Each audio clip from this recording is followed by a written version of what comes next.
श्री राम, जय श्री राम, श्री राम जय राम जय राम, श्री राम जय राम जय राम।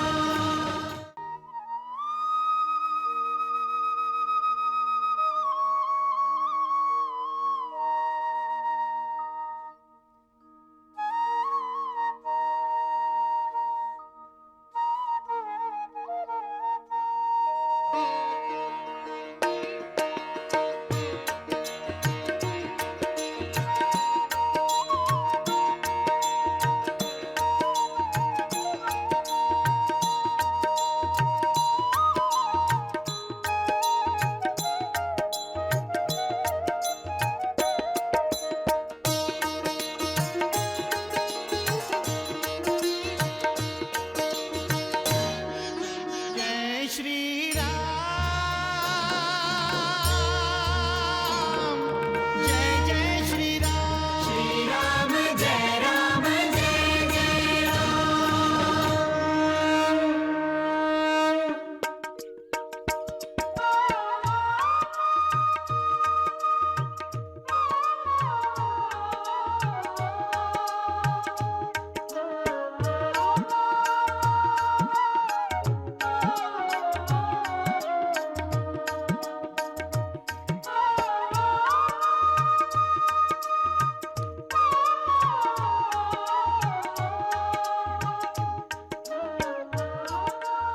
कल्याण हो।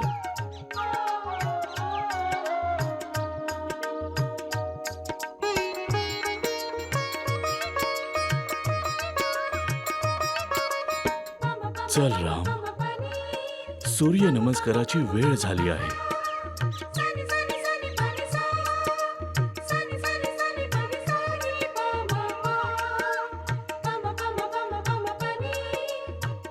सूर्य नमस्काराचे 12 आसन असतात.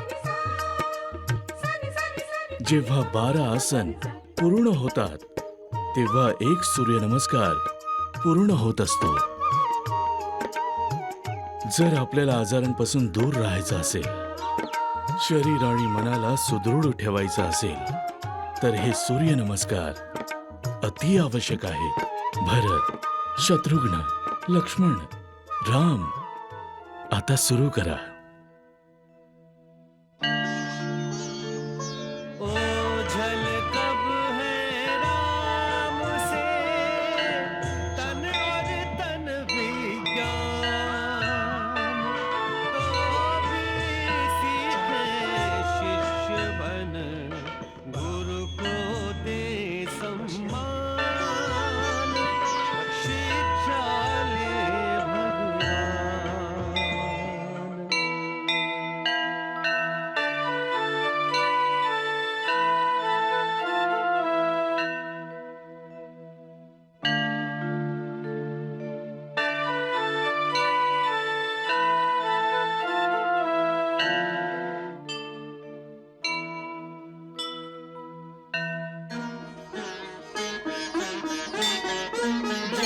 श्री राम,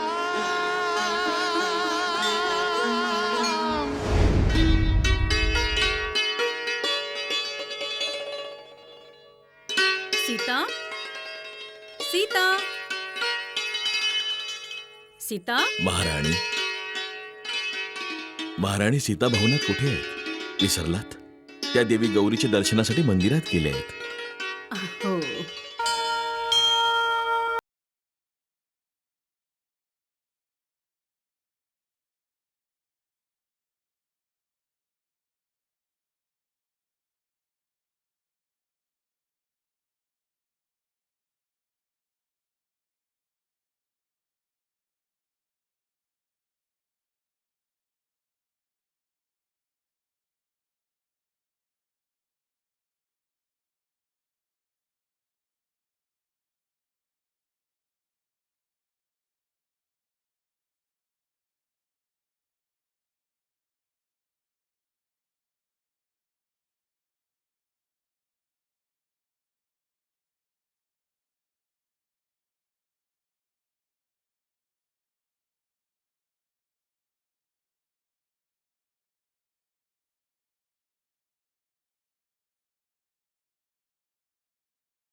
मांडवी, श्रुतकीर्ती, आता सीतेला कोण समजवेल की देवी गौरीला मनातल्या इच्छा ऐकू नाही येत. स्पष्ट शब्दात सांगाव्या लागतात. तेव्हाच तर ते देवीला कळेल, हो की नाही श्रुतकीर्ती? मी सांगू? सीता बोलू शकत नसेल तर गौरी देवीला आपण सांगू की तिच्या मनात काय आहे.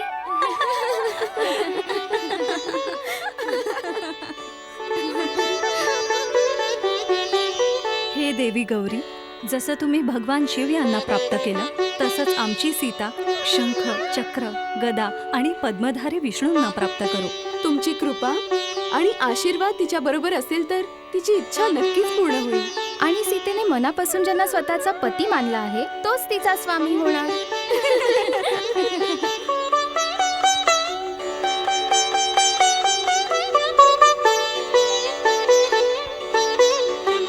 हे मंदिर आहे श्रुतकीर्ती. इथे यायचं असेल तर भक्तिभावाने ये. ही काही थट्टा मस्करीची जागा नाही ना उर्मिला. हे घ्या, आणखी ऐका. एकतर हिच्यासाठी प्रार्थना करा. देवी मातेसमोर हिची बाजू मांडा. तिच्या इच्छापूर्तीसाठी देवीकडे आशीर्वाद मागा. आणि ही आमच्यावरच ओरडते. ठीक आहे, मी माझी प्रार्थना देवीकडनं परत घेते.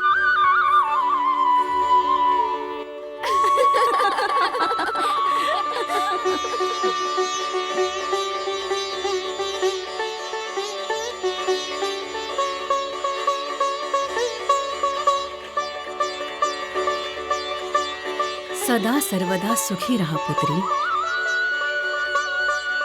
सीता, देवी गौरी तुझी प्रार्थना नक्की ऐकतील.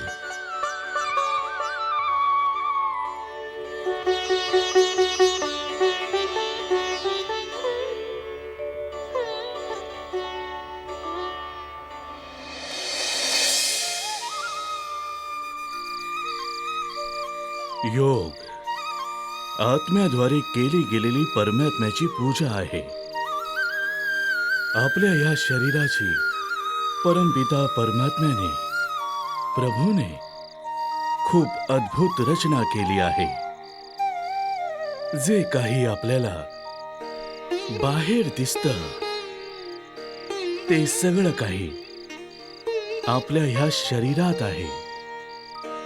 आपल्या शरीरात 7 लोक आहेत आणि 7 हितचक्र आहेत. मी तुम्हाला दाखवतो.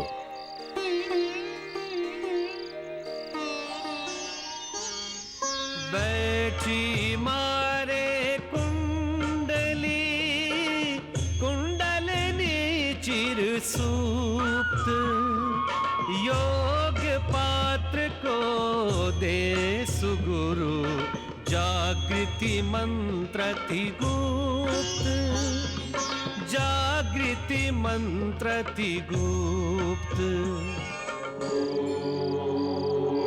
आपल्या बसण्याच्या स्थानी मूलाधार चक्र,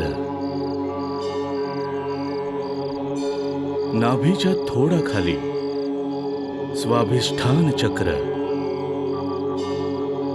नाभीमध्ये मणिपूर चक्र, हृदयाजवळच अनाहत चक्र,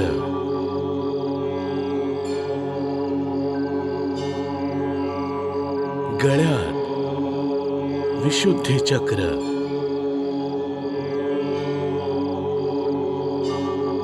दोन्ही भुवयांच्या मध्ये आज्ञा चक्र आणि मस्तकावर सहस्त्र चक्र स्थित आहे. गुरुदेव, योगामुळे योगीला मुक्ती कधी मिळते? जेव्हा योगी मुक्ती चक्राचे भेदन करतो तेव्हा त्याला मुक्ती मिळते.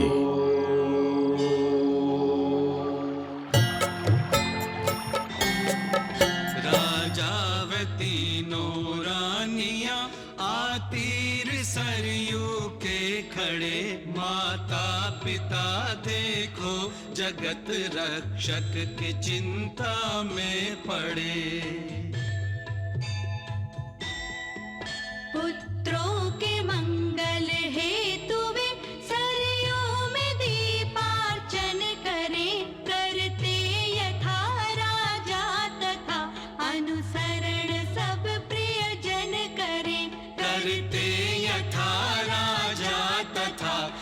शरण सब प्रिय जन करे।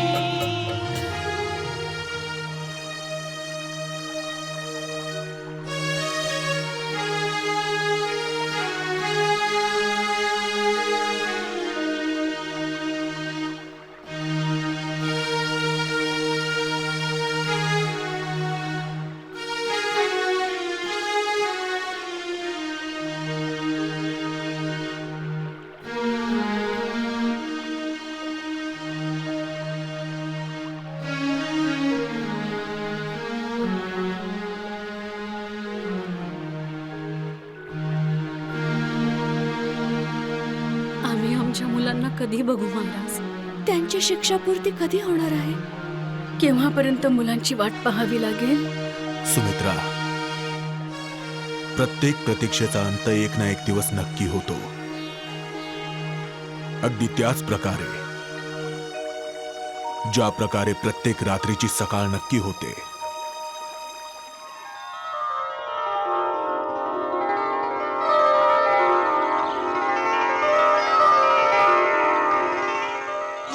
शिष्यांनो, सृष्टी उत्पन्न होते वाणीपासून, उच्चारणापासून, आवाजापासून.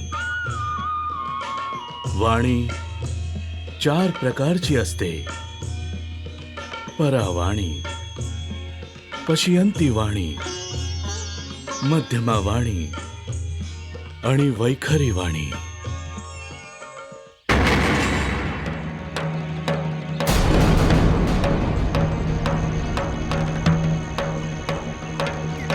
महर्षी, या नंदिनीला अचानक काय झालं?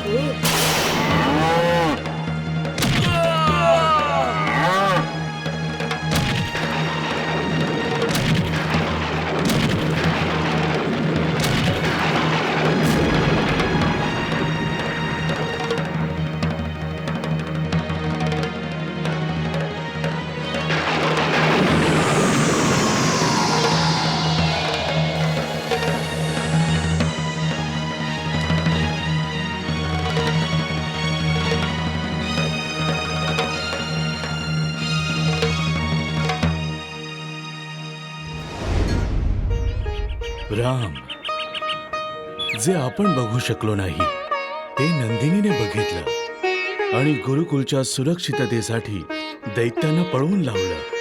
परंतु गुरुदेव, दैत्य इथे का आले होते? ते दैत्य रावणाचे गुप्तचर असतील. ते ह्या आश्रमात हे बघायला आले असतील की आपण या आश्रमात आण्विक अस्त्रांच्या प्राप्तीसाठी कुठला यज्ञ तर नाही घालत आहोत. गुरुमाता, नंदिनीला कसं काय कळलं की रावणाचे गुप्तचर वृक्ष बनून आश्रमात उभे आहेत? कारण नंदिनी कामधेनूची पुत्री आहे. कामधेनू कोण? कामधेनू, जी प्रत्येक इच्छेची पूर्ती करते. एकेकाळची गोष्ट आहे. देव आणि दानवांनी मिळून समुद्र मंथन केलं होतं. समुद्र मंथनातून बरेच रत्न समुद्रातून बाहेर पडले. त्यातील एक रत्न होतं कामधेनू. जय श्री राम, जय जय श्री राम. एकदा गाधीपुत्र, महान योद्धा सम्राट विश्वामित्र त्यांच्या सैन्यासोबत आले होते. सम्राट विश्वामित्र? परंतु गुरुमाता, विश्वामित्र तर महान तपस्वी आहेत, ब्रह्मऋषी आहेत. त्याआधी विश्वामित्र क्षत्रिय राजा होते. ही ब्रह्मऋषी बनण्याच्या आधीची गोष्ट आहे. ते रणभूमीहून विजयी होऊन आपल्या सैन्यासोबत परतत होते. तेव्हा त्यांना तुमच्या गुरुजींचा आश्रम दिसला.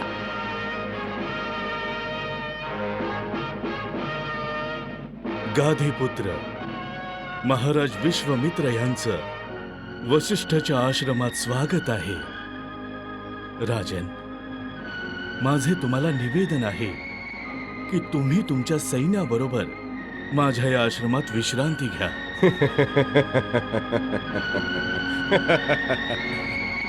तुमच्या आश्रमात आमच्या राहण्याची व्यवस्था किंवा भोजनाची व्यवस्था कशी काय होणार? आणि आमचं सैन्य, आमच्या सैन्याने काय खुल्या आसमंताखाली गवतावर विश्रांती घ्यायची?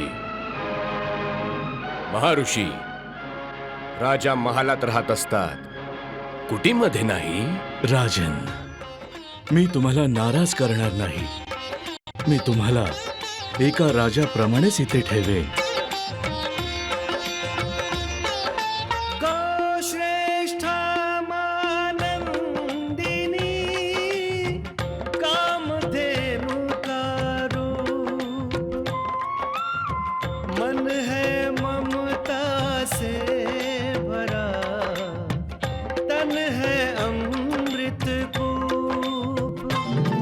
नंदिनी, हे आपलं भाग्यच नाही, आपलं सौभाग्य आहे की महाराज विश्वामित्र आपल्या आश्रमात थांबून आपल्याला त्यांच्या सेवेची संधी प्रदान करत आहे. म्हणूनच तुला त्यांच्या सैन्याच्या राहण्याचा किंवा भोजनाचा यथोचित प्रबंध करायचा आहे. कळलं तुला?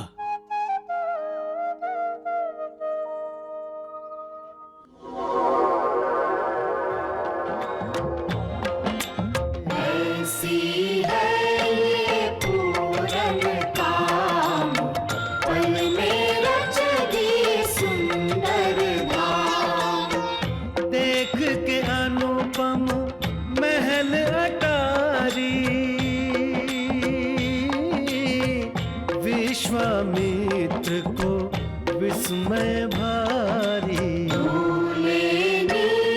बिसर गया ज्ञान, शूर हुआ रिपुता अभिमान. महाराज विश्वामित्रांनी आणि त्यांच्या सैन्याने आश्रमात विश्रांती घेतली. नंदिनीने बनवलेल्या दिव्य भोजनाने ते तृप्तही झाले. परंतु परंतु काय गुरुमाता? सूर्योदय होताच जेव्हा ते आपल्या सैन्यासोबत जाण्यासाठी तयार झाले, मी नंदिनीला माझ्या नगरी घेऊन चाललो आहे. याकरिता तुम्ही 1 कोटी गाय, सोनं, चांदी, हिरे, रत्नमाला घेऊन टाका. नंदिनी आता आमची आहे. आम्ही तिला आमच्या नगरी घेऊन जाऊ.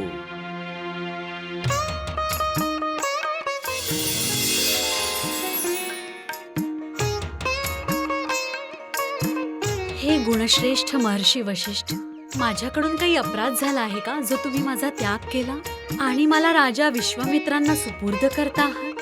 नंदिनी, मी तुझा त्याग अजिबात केलेला नाही आणि यात तुझा कुठला अपराध देखील नाही. महाराज विश्वामित्र तुला बलपूर्वक घेऊन जात आहे. मग तुम्ही तुमच्या बलाने त्यांना थांबवत का नाही? नंदिनी, राजा विश्वामित्र यावेळी माझे अतिथी आहेत.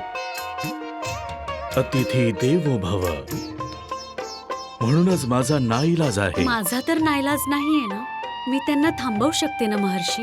नंदिनी ने अपनी रक्षा का मुनिवर से आदेश जो पाया, लोभी कुचक्री दंभी राजा पे क्रोधित होकर चक्र चलाया. विश्वामित्र ने प्रत्युत्तर में गौ पर घातक शस्त्र उठाया.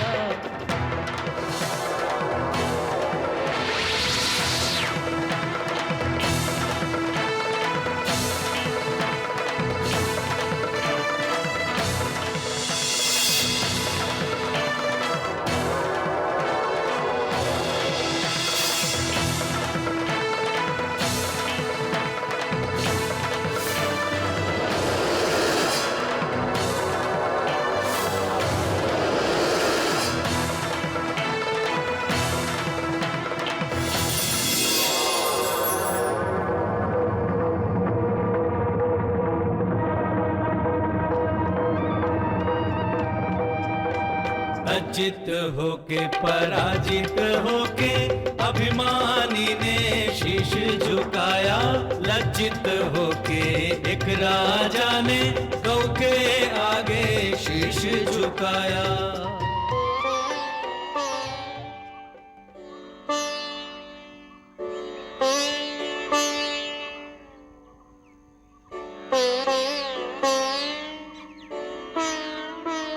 महर्षी, मला आज हे ज्ञात झाले की ब्रह्मतेज क्षत्रिय तेजापेक्षा अधिक श्रेष्ठ आहे। दिग्बलम क्षत्रिय बलम, धर्म तेजो बलम बलम। आमच्या क्षत्रिय तेजाचा आम्हाला धिक्कार वाटतो। ब्रह्मतेजच सर्वात शक्तिशाली आहे। कल्याण हो।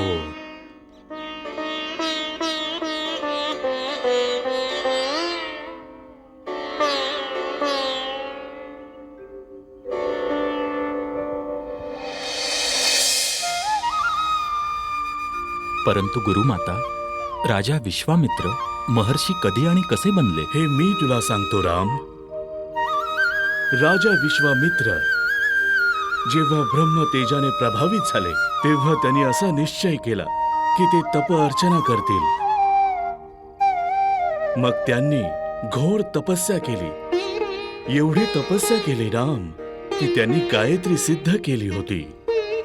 मग ते त्रिभुवनात ब्रह्म ऋषी विश्वामित्र या नावाने प्रसिद्ध झाले। त्यांनी गायत्री सिद्ध करून हे प्रमाणित करून दाखवले की जर मनुष्याची इच्छा असेल तर तो असंभव गोष्टींना देखील संभव करून दाखवू शकतो। गुरुदेव, गुरुदेव, कंबोज नगरीचे राजा आदित्यनाथ नंदिनीला बलपूर्वक घेऊन चालले आहेत।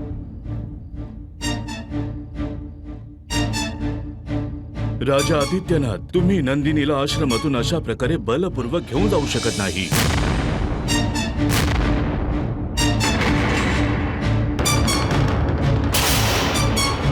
नंदिनी सारखं रत्न आश्रमात नाही महर्षी, राजभवनात असायला हवं। मी नंदिनीला घेऊन जात आहे। सैनिकांनो, घेऊन चला नंदिनीला। शिष्यांनो, अडवा याला, अडवा।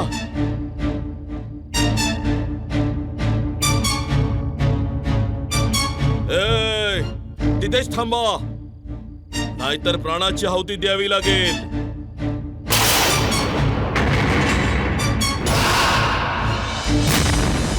तुम्ही यांच्या मदतीने मला अडवू इच्छित होता। बंद करून टाका तुमचं हे गुरुकुल। हे राजन, तुम्ही आमच्या गुरुदेवांचा अपमान करत आहात, जो आम्ही सहन करणार नाही। तुम्ही नंदिनीला सोडून द्या। तर मग आता धर्माचं शिक्षण ग्रहण करणारे अधर्म करणार माझ्या बरोबर? एकत्र चौघेही युद्ध करणार। एका अधर्मीच्या मुखातून धर्माच्या गोष्टी? भ्राता रामांच्या आदेशाचं पालन कर राजन। नंदिनीला इथेच सोडून निघून जा। चौघेही अडवू शकत असाल तर अडवून दाखवा। चला सैनिकांनो।